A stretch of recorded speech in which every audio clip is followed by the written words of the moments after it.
Hello everyone, this is Raghunandan Saraf, founder and CEO of Saraf Furniture. We are a D2C brand specializing in solid wood furniture and, and spreading our categories to home decor as well. For the international logistics, it was fairly organized before as well because it was purely B2B in that case. So all we had to do was to send in the containers to the port. So the logistics was fairly organized.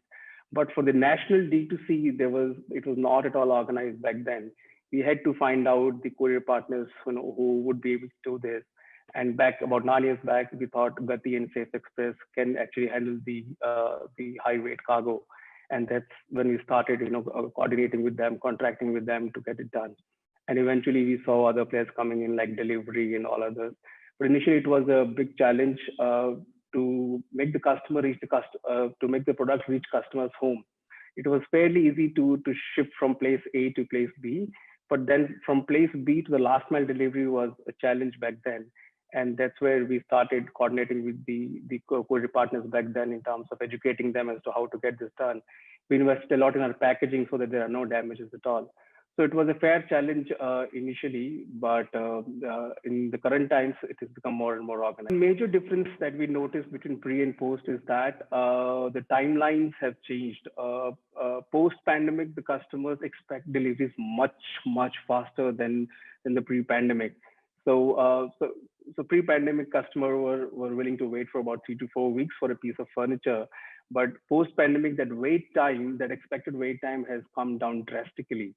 And that is not just for the furniture, for the entire e-commerce industry, I guess, which is why players like Grofers are becoming Blinkit, because they understood that the wait time for customers has decreased a lot. When a customer is ordering something, they would want it now, then and there when they're ordering it online. That is one major difference where the shipping times have to be reduced a lot. And that's where the supply chain comes in, where we have to keep larger stocks and at the various locations to make sure we supply in the time expected. So we are trying to, when you say innovation, we have understood that we need to innovate our products in a way. When we come out with the product, it has to have a combination of utility and price. This was the scenario about 3 years back. But nowadays it's changed a bit. When we come up with a new product, it has to be utility, price, and a design element as well. So all our innovation are made, in such a way that customers find a fair combination of all these things in the product to be able to make a decision. Also, we are trying to give customers more and more experience of the furniture, not just the furniture, by telling them how to use this, how long it would last. We are trying to include more and more decor products in our portfolio, and we're opening more offline stores. We are doing a lot of VR activity as well, where customer can see the product virtually, how it would fit in the environment. So we've tackled it in 3 ways. One, we have opened a few offline stores in major cities for the customers to go and have a look and feel of the product. Number 2, it's not a feel, but we are trying to give them a look by through a video call or through VR activities where customer can see how the product will be placed in their home. Number 3, we've also come up with a new thing where we are turning our customers, our existing customer, into our advocates in a way that customers who have got the product and they send us a review that it was nice and it was very good and all. We try to contact them, get their consent, that since you have liked the product, the experience of using it, the experience of buying it, how comfortable they are with sharing this experience with others, not just virtually but physically as well.